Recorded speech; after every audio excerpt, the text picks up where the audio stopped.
You know that feeling of picking a perfectly ripe, sun-warmed tomato right from your own garden? Well, we're going to make that dream a reality.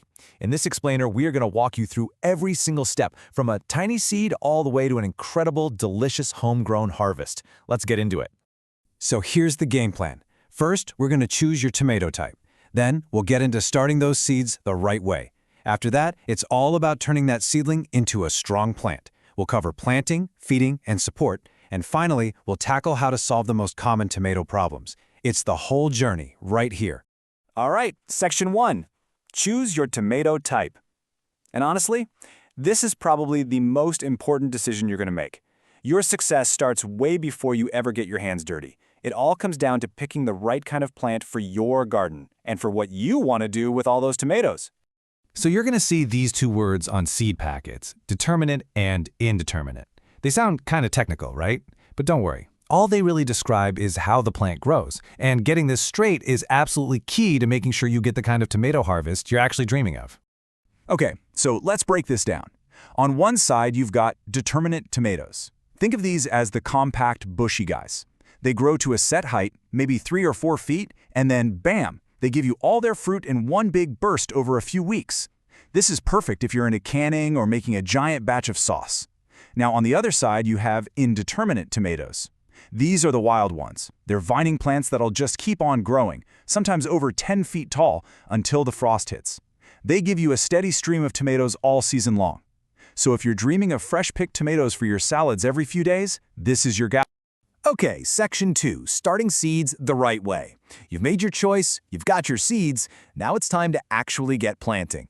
And trust me, getting this part right from the very beginning is a total game changer. It just makes everything that follows so much easier.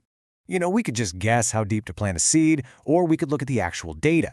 And check this out. This table shows you exactly why precision matters so much. You go too shallow, and your success rate is just okay. But go too deep, like an inch down, and it plummets to 22%. That little seedling just runs out of energy trying to find the light. But there is a clear, undeniable sweet spot. And that sweet spot gets you this number, 94%. That is an incredible success rate. I mean, in gardening, that is pretty much as close to a sure thing as you're ever going to get. It's huge. So what is that magic depth?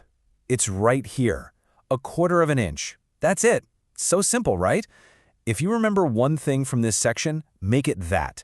Get your tomato seeds 1/4 inch deep in some good seed starting mix, and you've basically given them a first-class ticket to a great start. All right, Section 3, from seedling to strong plant. Your seeds have popped. Congratulations, you're a plant parent. Now we're moving into the nursery phase. This is all about nurturing those little guys and getting them tough enough for the great outdoors. Okay, so you'll see your seedling's first little round leaves, but you want to wait until you see the second set of leaves, the ones that actually look like tiny tomato leaves. Those are the true leaves. Once you see those, it's time to move your seedling to a bigger pot. And here's the super cool trick with tomatoes. When you repot, you actually plant it deeper than it was before. Yeah, you bury part of that delicate stem. Any part of that stem that's under the soil will grow new roots, building an incredibly strong, robust root system. It's amazing. Now, you can't just take your cozy indoor plants and toss them outside. They'll go into shock. Seriously. You have to acclimate them, and that process is called hardening off. And look, this schedule makes it so easy. Over about a week to 10 days, you just gradually increase their time outdoors. Start in the shade, then move to a little morning sun, and by the end, they're ready for a full day. Whatever you do not skip this step. It is absolutely crucial. Okay, we're at Section 4, planting, feeding, and support. Your plants are tough, they're ready, they've been hardened off. It's time for the big move into the garden. Now we're going to talk about setting them up for a massive harvest. That means great soil, the right food, and the support they'll need to grow tall.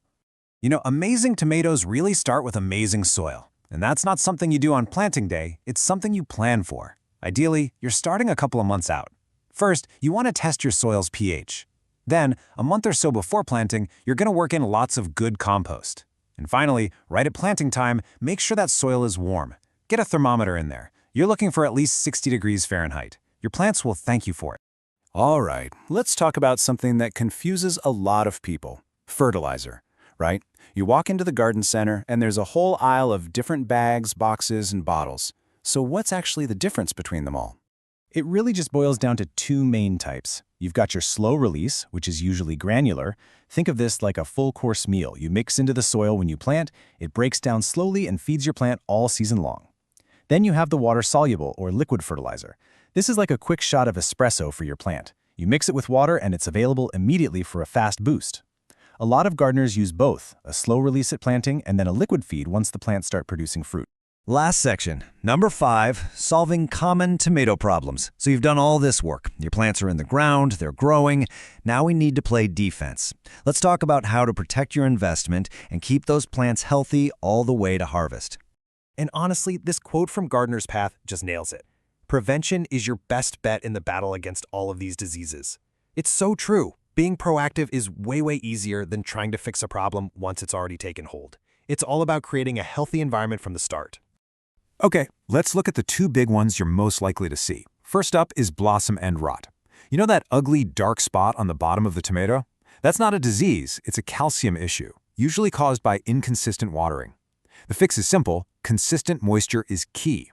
Then you've got blight. This is a disease, and it loves wet leaves and stagnant air. So the prevention here is all about airflow. Use stakes or cages and always water the soil, never the leaves. Simple habits, big results. And when you put it all together, when you choose the right plant, plant that seed perfectly, nurture the seedling, and keep it healthy, this is what you get. This is the payoff for all that care. That beautiful sight of healthy, delicious tomatoes ripening right in your own garden. Let me tell you, there's nothing better. So there you have it. You've got the complete playbook now. A repeatable process for growing one of the most rewarding vegetables from a single seed. You've totally mastered the tomato, so the only question left is, with these skills in hand, what are you going to grow next?